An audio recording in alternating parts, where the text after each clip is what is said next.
4 months post complete knee replacement. That's a bad man.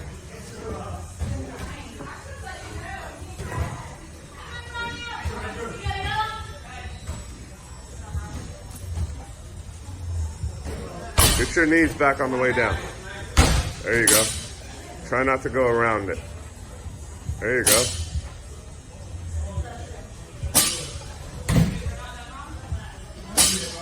Good.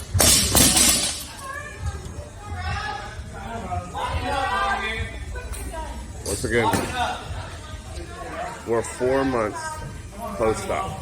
Complete knee replacement. Look at the spot.